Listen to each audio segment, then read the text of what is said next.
Hi అండి, welcome to Shannu's vlogs. నేను ఈరోజు మీ ముందుకి ఒక సరికొత్త రెసిపీతో వచ్చేసానండి. అదే ఎగ్ సమోసా. చూసారా, చూడ్డానికి ఎంత బాగుంటుందో, టేస్ట్ కూడా అంతే బాగుంటుందండి.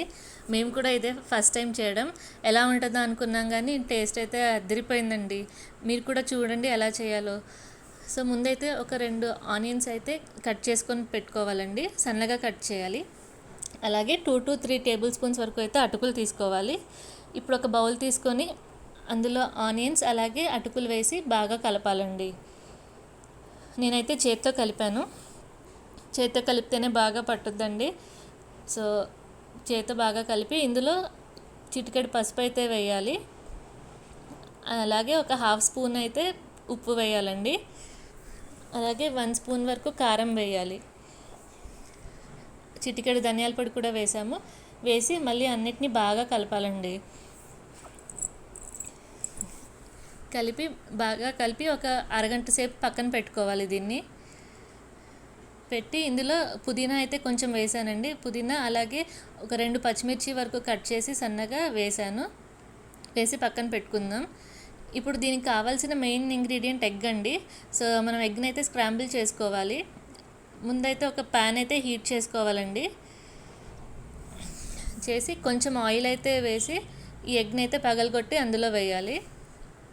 వేసి బాగా కలపాలండి. పచ్చివాసన పోయేంత వరకు కలిపి దీన్నైతే మనం ఇందాక చూపించిన మిశ్రమంలో అయితే వేయాలండి. చూసారా ఎంత బాగా వేగిందో, పచ్చివాసన కూడా పోయిందండి. ఇప్పుడు దీన్ని ఇందాక చూపించిన అటుకులు ఉల్లిపాయలు దాంట్లో వేసి కలపాలండి బాగా. మీరు ఇక్కడే ఉప్పు కారం సరిపోయిందా లేదో చూసుకోండి. ఎందుకంటే నెక్స్ట్ మనం సమోసా షీట్స్ అయితే చేయాలి కాబట్టి. మేమైతే రెడీమేడ్ సమోసాలు అయితే తీసుకున్నామండి. మీరు కావాలంటే మైదాతో కానీ గోధుమ పిండితో కానీ సమోసా షీట్స్ తయారు చేసుకోవచ్చు. సో సమోసా షీట్స్ అయితే ఇలా ఉన్నాయండి. మేము కూడా ఇదే ఫస్ట్ టైం ట్రై చేయడం. సో సమోసా షేప్కి అయితే రావడానికి ట్రై చేసాము. చూసారా, ఇలా ఫస్ట్ కోన్లా చేసి తర్వాత ఇందాక చూపించిన మిశ్రమాన్ని అందులో వేసామండి. దీన్ని అతికించుకోవడానికి మనం ఒక స్పూన్ మైదా పిండి తీసి కొంచెం నీళ్ళల్లో పోసి కలపాలండి. పోసి ఎడ్జెస్కి అయితే అతికించాలి. సో ఇందులో చూపించినట్టు మనం ఈ షేప్ అయితే చేసుకోవాలి. చేసి ఆ మైదా పిండి మిశ్రమాన్ని కొంచెం ఎడ్జెస్లోకి పెట్టాలండి. పెడితే అతుక్కుంటుంది, పడిపోకుండా ఉంటాయండి సమోసాలు అయితే. అన్ని బార్డర్స్లోకి అతికించాలి. అలా మళ్ళీ ఫోల్డ్ చేయాలి పెట్టి. సో ఎక్స్పర్ట్ లెవెల్లో కాకపోయినా ఏదో ట్రై చేసామండి సమోసా షేప్ రావడానికి.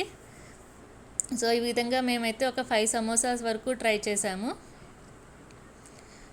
షేప్స్ అయితే బాగానే వచ్చాయండి. ఎలా వస్తాయి అనుకున్నాం కానీ ఒక మాదిరిగా బాగానే ఉన్నాయి. సో దీన్ని అయితే మనం ఫ్రై చేసుకోవాలి. ఇప్పుడు ఒక కళాయి తీసి కొంచెం అందులో ఆయిల్ అయితే వేయాలండి. ఆయిల్ బాగా హీట్ అయ్యాక ఇప్పుడు ఒక్కొక్క సమోసా అయితే మనం వేసి ఫ్రై చేసుకుందాం. ఇవైతే మరీ ఎక్కువ టైం అయితే పట్టలేదండి ఫ్రై చేయడానికి, ఎందుకంటే రెడీమేడ్ షీట్స్ కదా. సో తొందరగానే అయిపోయాయి. ఒక 5 to 6 మినిట్స్లో అయితే గోల్డెన్ బ్రౌన్ కలర్లో ఫ్రై అయ్యాయండి. కొంచెం మీడియం ఫ్లేమ్లో పెట్టి ఫ్రై చేస్తూ ఉండాలండి, లేకపోతే మాడిపోయే ఛాన్స్ ఉంటుంది. మరీ సిమ్లో పెట్టినా నూనె పీల్చుకుంటుందండి. సో మీడియం ఫ్లేమ్లో పెట్టి ఫ్రై చేయాలి. చూసారా, కలర్ అయితే చేంజ్ అవుతుంది.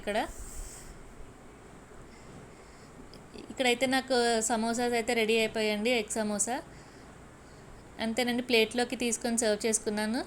చాలా అంటే చాలా బాగుందండి టేస్ట్. మీరు కూడా తప్పకుండా ట్రై చేయండి. ఈవినింగ్ స్నాక్లోకి చాలా బాగుంటుంది.